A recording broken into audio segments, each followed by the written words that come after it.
Hey, all right. Welcome back to Raff's Brain, a show about things that are interesting to me. I am your host, Rob Raffety. Folks, it's time for another episode of Riffin with Raff. Yes, this is the interview stream of the Raff's Brain podcast, where I get an opportunity to catch up with people I admire, respect, and adore. And this gentleman today falls into all three categories. Ladies and gentlemen, tens of loyal fans and listeners of the Raff's Brain podcast, it is my sincere honor and pleasure and delight to introduce this audience to Nick Tucker. Nick, welcome to Raff's Brain, baby. Hey, thank you for having me. It is And so and, good and to, hello to all of the Rafferty's extended family. yes. And I have a small family but they're very dedicated, man. The Raff's Brain tribe, the Brainiacs, they're out there. And here's the story, well, folks. I'll tell you, as You someone who's tell published a podcast, me. I was like, oh, this will probably just be my mom and my friends listening. And actually, they were the last ones to listen. So it's Well, it's actually it's interesting who you find you listening to never these sorts of know. You things. never Yeah. know who's out there. I'm on all the platforms, baby. I'm on YouTube. I got the video, we got the audio. I got like little clips we're going to be sending around. So we're going to have a good time with this. And hopefully, we're here for a very specific purpose, folks. We're going to talk a little bit about our origin story, our friendship, etc. But I want to jump right off with the hot item on the press, which is why Nick was so gracious with his time to join this show. I hadn't probably touched base with Nick for many years. We always are in touch with each other loosely. He lives in the West Coast. You're coming to us from San Fran, right? Yep. San Francisco. This is what San Francisco looks like. It looks like It doesn't a look like laundry room. this. It looks like No. that. Yeah. I mean, for people of a certain income bracket, it does look like that. Okay. For my income bracket, it looks a lot more like this. I'm in the bunkers. I'm a Morlock, technically, just sort of subterranean.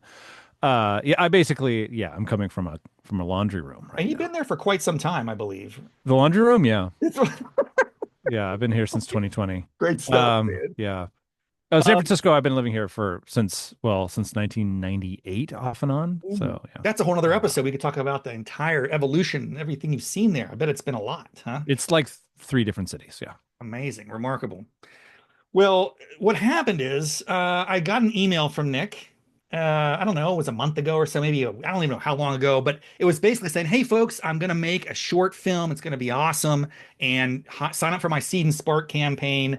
And I love that type of stuff. I'm all about the kind of like crowdsourcing, micro support. I'm someone who joins this. I've never done the crowdsourcing campaign myself, but the moment I saw it, I knew I'm going to help. I'm going to get involved in this because I know Nick. We'll talk more about some of the works that introduced me to him back in the day. And I saw just a quick little video you made about this project. It's called Decommissioned, a sci-fi thriller about the Mhm. future of warfare. Sounds very ominous, but I'm like, okay, sign me up.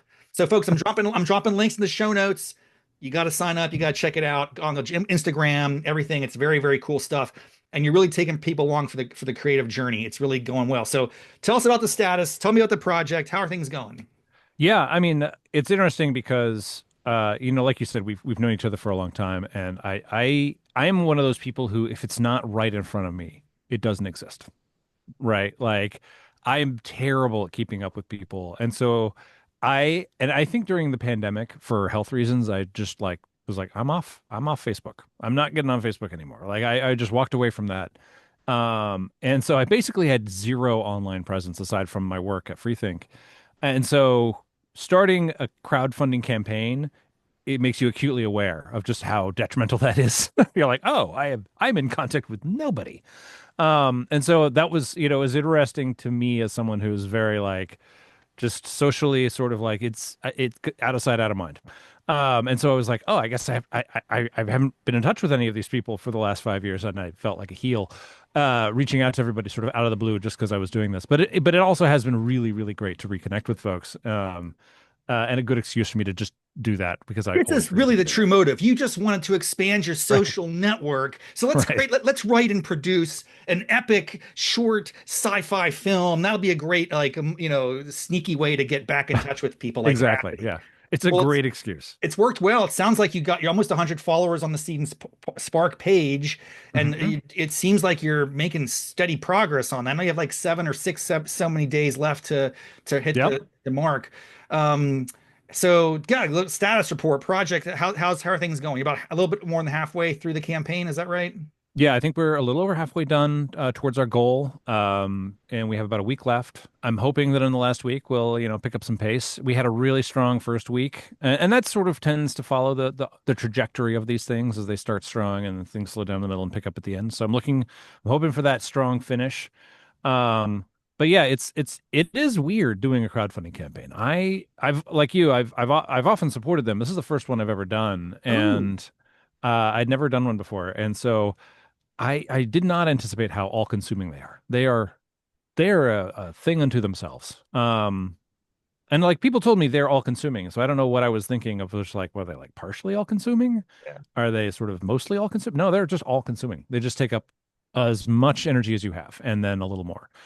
So it's been really fun and very much a learning curve. And for me, honestly, it is more of actually, it is really an excuse to do that connecting. Oddly enough, in all sincerity, the value of crowdfunding is obviously the funding, but it's also the crowd, right? Like having a group of people who know about your project and will share it out when it's done and can start to build that momentum for when it does get released.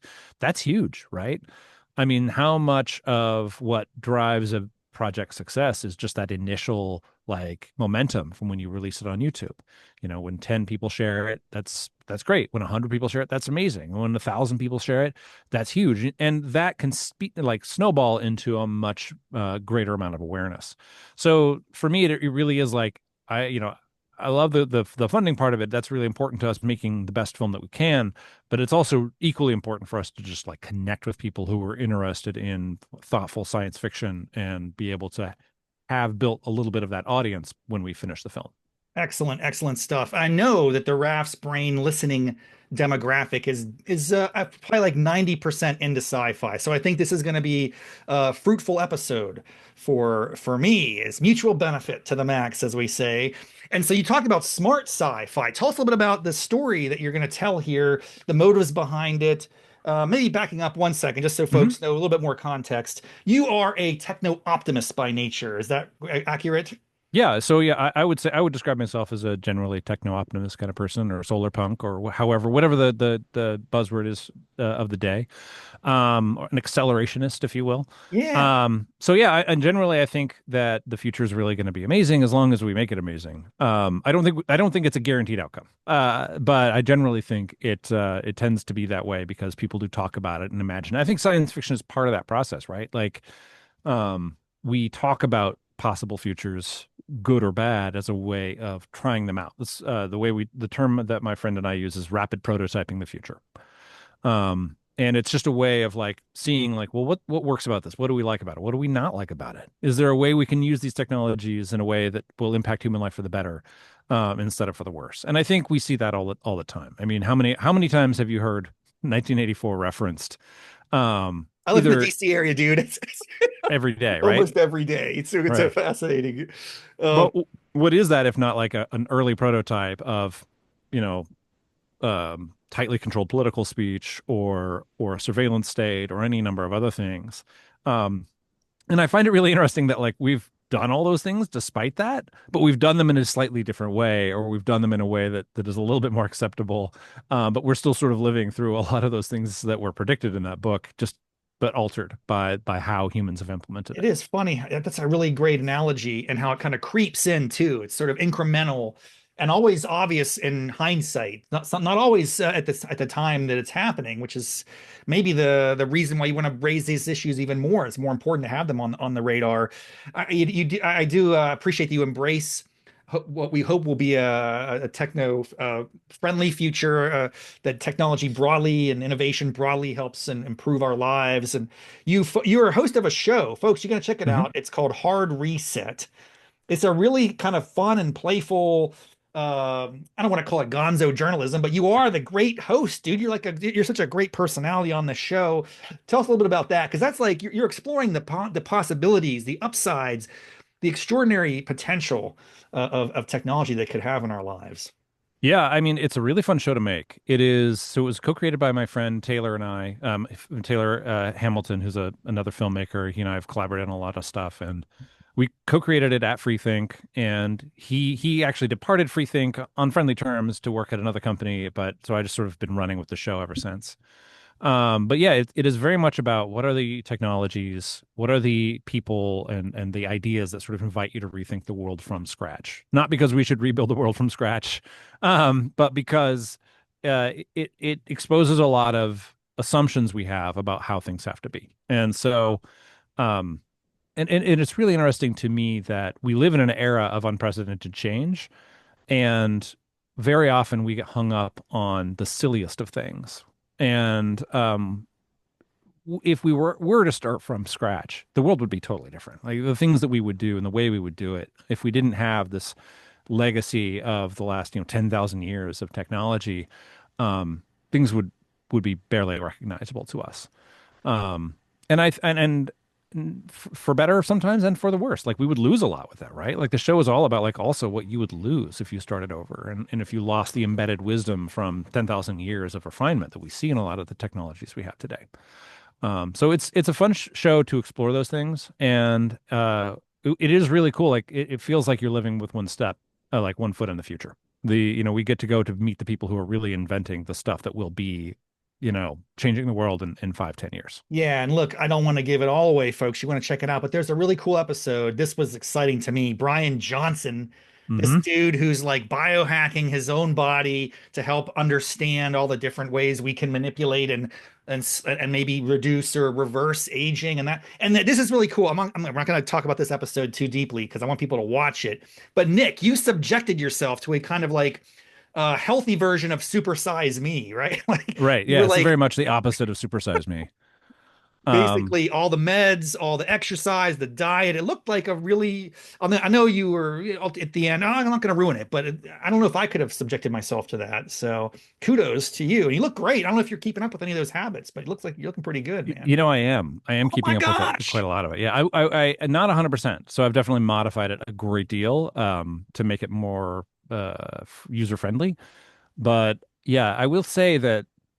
So to be clear, like we didn't do one for one what Brian Johnson does because we can't afford that. Like Brian Johnson literally has a medical clinic in his house. Like you So go it looks into like an something like where exam you're room in in his the house. background there where you are. Exactly. Yeah. No, he has like a very nice, like if you go to see like a boutique medical clinic, but that's in your house. That's what Brian Johnson has with all the tools like to do like, oh, I could just check my bone density. I could just do my like skin quality tests. I can do all the like right there at his house. So like it's incredibly expensive and he's taking like he's measuring his body every which way all day every day. Like it's just like that's his thing. So we didn't do that Right. because that is prohibitively expensive for a show on our size, and our budget. But we did do his diet more or less. He's vegan and I'm not, so I did have meat a couple times a week, whereas he's vegan, and I had dairy products. We took most of the same supplements he takes. The only supplements we didn't take were the prescription ones because he has some like hormones and things like that that I think are prescription only, and I didn't want to mess around with that, and it was also prohibitively expensive. So we took most of the supplements, his diet. He exercises for an hour a day. His exercise is a lot more rigorous, like weightlifting and crazy stuff in his I don't know. garage. I saw you weightlifting, bench pressing a cat. That I was did bench press some cats. That's about my speed. I mean, you laugh. Those are heavy cats. okay. They're very well fed cats. Is it the Maine Coon? No, I think one of them he aspires to be a Maine Coon. He eats like one, but he's in a slightly more compact frame. Yeah, well, listen. Um, yeah. Look, that's it's awesome. I just want to let people encourage them to check this stuff out, but then contrast that with your fictional narrative that you're putting together here for Decommission. Let's get back to this. What really brings us together here to talk about this film, which is it's a short. It sounds like you've been scouting locations. You got all the other pieces of it are coming together. But in terms of the story, give us a little insight into what's happening. Yeah. Of course, you don't want to ruin anything, but No, I don't want to do anything. I'm painting all the props right now. I'm building oh, props and beautiful, things like man. that. It's a horror movie too. It's like a sci-fi horror. So there's Ooh, brains. Got to have brains. brain. Um, so yeah, No it's zombies there, right? Hopefully, no. right. Yeah, Okay, I'm 3D printing props right now. If you can cool. hear that in the background, it is a sci-fi piece. It's pretty dark. The tone is pretty dark. And it's meant to be a bit of a cautionary tale. It's the easiest comparison would be something like Black Mirror. I think because I've actually only ever seen one episode of Black Mirror. Not the first one, hopefully. It's the worst episode of all. Please just bypass it. No, Everything. I saw the one that was the riff on Star Trek. Oh, that's great. There's a second one that just came out. It's like the follow-up to that. You Yeah, got I to need check to that. watch that. Yeah, I'm saving it as a reward for when I finish this All project. right, cool. Yeah, my last short film was also a dark sci-fi piece, and everyone was like, "Oh, you should watch Hard Reset." I'm sorry. I, Hopefully, you can edit that out because I just made a fool of myself. I Sorry. don't edit anything, dude. Yeah, It's so, okay. Black Mirror. Everyone's Black like, "You dude. should watch Black Mirror," Yeah. but you should watch Hard Reset. Like and subscribe. Okay. Um, so I made this dark sci-fi piece, and everyone's like, "You should watch Black Mirror," and I was like, "I don't want to watch Black Mirror because then I'm worried it's going to influence the stuff I want to make too much, et cetera." And I kind of wanted to stay Sure. to that. And I try to do that with Hard Reset too, where it's like I know there's a lot of other great shows that cover similar topics, and I try not to watch them too much because I don't want to like steal their to try and accidentally steal their vibe. Hmm.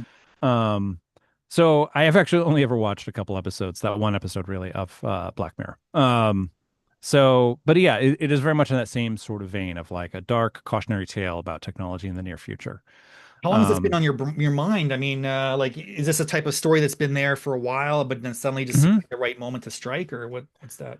Yeah, I've been thinking about this story and this world for a long time, and I've thought about it as like a bit of a thought experiment about a future and different kind of parts of that future. And this is sort of like the near future version of that. And there's a story that I put together that takes place a little bit further out in the future and et cetera. But this one is set in the somewhere in the next 15 years, and it's meant to be set in a United States after a second Civil War. Um, and so it's a little bit about that and about how we've dehumanized each other that way, and then how we've sort of literally dehumanized each other through technology. And so it's about how technology and warfare have kind of present us some pretty terrible choices. Okay, well, it sounds very uplifting. I'm just kidding. It's going to be great, folks. I'll check it out. I'm going to drop the links, like I said, in the show notes. And this, as I understand it, is like maybe the start of a longer story. Are Mhm. you able to tell this in a way that's satisfying and complete, or is it going to kind of leave a little bit of open-ended possibility for a more sort of extended version? And Y- if it is, yes to both. yes, beautiful. And do you think that's in your mind right now, though you're not wed to this? Would it be a feature? Do you think it's a series, episodic, or a trilogy? Have you got it I all, think have you all figured out yet, or you still like wait and see? it's a good question. Yeah, I mean, I think I think there's a series. I think there's all sorts of versions. But my heart for this one is if this one does well, there's a feature version of this that I would like to do, and it's And sort of what is directly continuations from that. yeah, what does well then look like for a film like this? So walk people. My audience loves consuming content. I don't know that there are Hmm. many out there in my legions of tens of fans and listeners that are they're actually producers of the content. So explain us a little bit about what do you hope to succeed? What is success for you in making this film, other than creating art, having a great time, getting, I mean, all that which we know. It's a miracle that any film ever exists, honestly, in my experience. Truly. But once you've done that, which you're undoubtedly going to do, what is the real end goal here, and how do you measure that, or how do you have a sense that you're making progress? Yeah, that's a great question. Short films are not profitable. They're not made for profit. They're very rarely in any way profitable. The idea of a short film is a proof of concept for something else, usually. So this one is meant to be a proof of concept for a larger feature. The hope is that people will see this and see the promise of that larger feature vision and be willing to back that. Now that's, there's a lot of different routes for that, where it's like, do I take this and pitch it to studios, or to independent production companies, or crowdfund a feature, or any number of other things? But a short is basically a way for you to create this thing that people can see as real, show that you have the capability of making it and making it well, and that there's, a world worth exploring there. Do you think you'll take it out on the Yeah. festival circuit, that sort of Hmm. thing? Is that the goal? Yeah, festivals for sure. And we'll also definitely be exhibiting it online as soon as we can, because I want to put this out there for as many people to see. And um, I think online is the way to do that. A lot of stuff goes to festivals and then just vanishes. And I think that's a terrible tragedy, because there's some great films out there that I've seen at festivals and you never see them again. Yeah, I'm screen sharing here just for your awareness Hmm. for my vast legions of YouTube fans. They're out there. This is a little bit of what you can see when you get on the Seed and Sparks page. You have a team. This is obviously not a one-man operation. Tell us a little bit about the Yeah. talent you've put together and assembled. I mean, these people are impressive. I'm reading the bios, learning all about it. It's pretty wild stuff. So tell us a little bit about that process and how that came together. Yeah, so the first well, there's the first person I'll mention is Brandon Johnson. He's an incredibly talented puppeteer and costume maker. He has a very large TikTok following and Instagram following, and now a YouTube audience. He has like 1 million YouTube subscribers, and he is responsible for Spirit Walker, which is this life-size puppet that he wears. And he also has another one called Ghoul, and there's sort of these quadruped creatures that he inhabits, and they're really, really, really beautifully made. And Yeah, he's they really kind of look talented. like I don't know, sloths with really bad posture. Right. Yeah. It's really cool, Um, man. yeah. So he makes these, and they're just gorgeous pieces of costume. And I've been following him on Instagram for a long time. And so when I saw his work and I was thinking about this, and the initial idea was to do these combat drones and the story as these CGI things. And I thought, that what a missed opportunity to do something practical and to work with someone like Brandon, who is really talented. So we reached out to him, and very, very happily, he was open to collaborating on this. And when I say collaborating, I mean, I gave him some ideas and then he ran with them. And he and his dad are just working their butts off to make incredible That looks so costumes. cool. He's like he put this on. I'm showing some clips here from Instagram. He actually gets in. Is he going to be a character? Is he going to be an actor in the film as Yeah, well? so he'll be Oh, performing as the scout drone that he's building, that you see him walking around you're in. doing such a great job documenting this on social media. I've been following Instagram and seeing the images and the updates, and that's really cool. It makes you feel like you're part of something special. How about your cinematographer, Tim Sessler? Yeah. Tim is another incredibly talented person. So Tim was the cinematographer for my last short as well. Um, and I mean, he's one of the most like impressive cinematographers I've ever worked with. He does a lot of car work. He does a lot of work on car ads and things like that. He's incredibly talented. He also just recently shot a feature film called After. It's a really, really beautiful film. And he just has a remarkable eye. He has a really great eye for finding, beautiful compositions and an eye for emotion. And he'd actually reached out to me and said, "Hey, we should do another short." And I was like, "I'm going to take you up on that." And sure enough, here we are. So he's agreed to do this, and it's really great to have him as a collaborator. Well, listen, we are thrilled to support this. I'm on board. I'm Yes, invested. thank you for your support. It, That's what it, I it do. means a lot. You didn't just thank me. It's my honor, dude. I love it. I can't wait to see it. And you're doing a great job, deepening our emotional bonds. I got this cool like it's like a digital dog tag that says I'm a Mm-hmm. part of this project. It's kind of neat, man. You're doing a great job kind of giving those relics and items that make us feel like we're part of something bigger than ourselves. And I love nothing more than this to succeed at an epic level. And then I could say I was there when I was supporting this indie sci-fi short film that then becomes like this monstrous franchise that has, suddenly it's all McDonald's Happy Meals and something. Well, that's the dream, right? If when they turn your indie project into a McDonald's Happy Meal I'm store, so, you've just you've joking. arrived. I'm kidding. I'm kidding. No, I'm not. I want Listen. All that. right. All right. So, well, we have a little bit of time left. I think it'd be fun just to jump back in time a little bit. Our origin story, because I want to know, obviously, the what motivated me to invite, and thank you again so much for your time. I know you're very, Of very course. busy. Um, is just whatever I could do to help draw attention and support for your film. But then just like for folks to know, hey, how does Rob know this guy?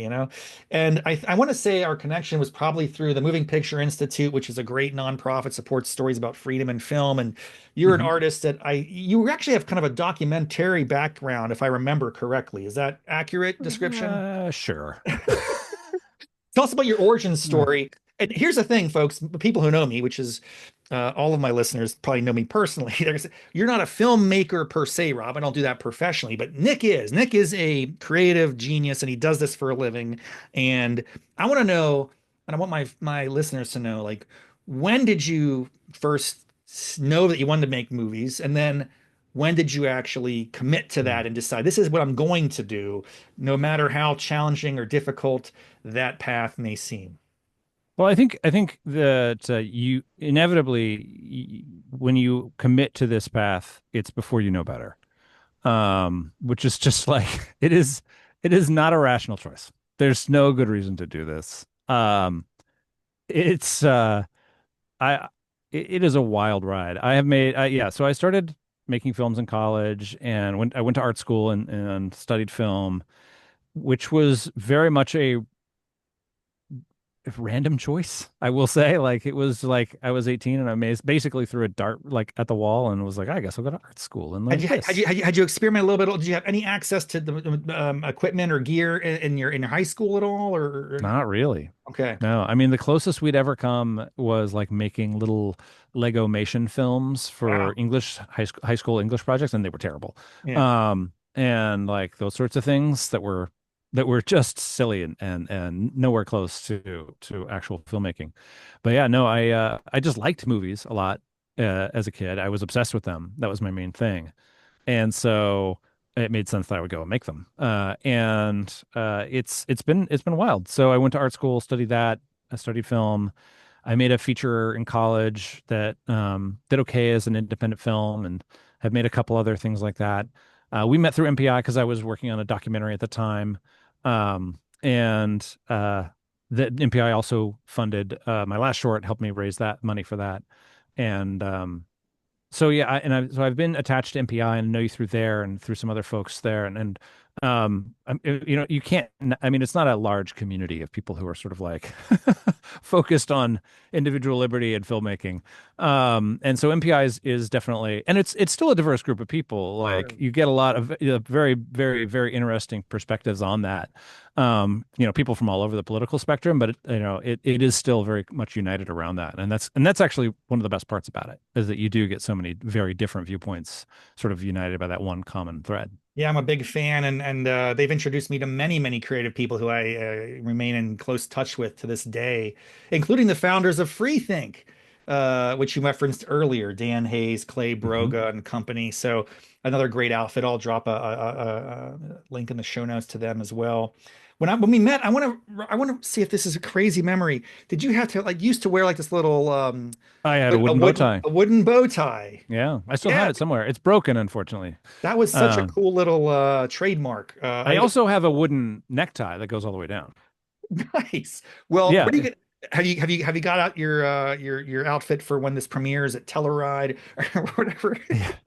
Um, you know, I definitely I don't know if I'll wear the wooden bow tie. I might actually needs to get it should I should put it back in the rotation. I have a couple other really I for a while I was wearing a bow tie every day. My co-creator for Hard Reset, Taylor, and I would wear when we worked at a design firm together for a while, we would always wear suits and bow ties every day as just sort of like a thing. We were trying to get everyone to wear suits to work. Did not work. But we look great. But yeah, no, you know, I have for a while I was sort of pushing the eclectic style thing, and now I'm just like I just need jeans and a collared shirt, and that's it's. If you watch any episode of Hard Reset, like you'll see, if you watch them all, you'll see like 8 shirts, and that's all the shirts I own. I've just given up on that part. I've kind of moved into the Hawaiian shirt stage of my life. I'm pushing 50 years old. I'm caring less about the world. I want relaxed feel. I don't really need to look good for anything anymore. Depends on what, the day calls or demands, but it's my status and my fashion advice at the Yeah, moment. I'm about 8 minutes away from just trading all in for like mechanics overalls. Which I got to tell you, I think about that all the time. I'm like, well, that would just be so much easier. Very Except versatile. except for using the bathroom. That's the only thing. It's like then it's really like you got to take the whole thing off just to use the bathroom. So this is going to sound somewhat crazy because you're a West Coast guy, I'm an East Coast guy. Our paths don't cross all the time or even that often. But I do remember it was many years ago, business brought me out to San Francisco and you kindly met up with me. I was there for an economic conference and somehow we got together and we just hung out really late into the wee hours of the night. And this is a funny thing. It kind of crosses over to your hard reset episode with Brian Johnson because I remember you telling me and complaining about all these different, and we were going through like this litany of sleep disorders that you've experienced in your life. All of them. I'm not trying to I, make light of your conditions, but it was no, like that's yeah, it's I was hilarious. I think I was complaining that I was having struggling with the the jet lag, and you're like, Hmm. Raffety, if you can just get a good night's sleep, you're millions times ahead of me, man. I've got narcolepsy. Da, da, da, da. I was like, oh my Everything gosh. but narcolepsy. Everything Okay, but so narcolepsy. I've never fallen asleep when I didn't want to. that's That does important. not happen. Well, that's Ev- healthy. Yeah. You're ahead of some people, I guess. But then I saw that that was the thing they were tracking on the sh on your hard reset show with Brian Johnson. So Hmm. did you get any insights from that experience, or has your sleep patterns like improved over the years? My sleep has definitely gotten a little better over the years. Yeah. I think because I'm just more tired. Although I actually have an Aura ring, which is really great for sleep Ooh, I've tracking. heard about that. I really like it for that. It's about, I mean, for everything else, you're better off with an Apple Watch or a Whoop or one of these others. But for sleep tracking, it's so nice because you don't even notice you're wearing it, Very and cool. it's sort of weird wearing a watch to bed. And But I hate that. I do not do that. I do not. I charge yeah, everything. it's And not good.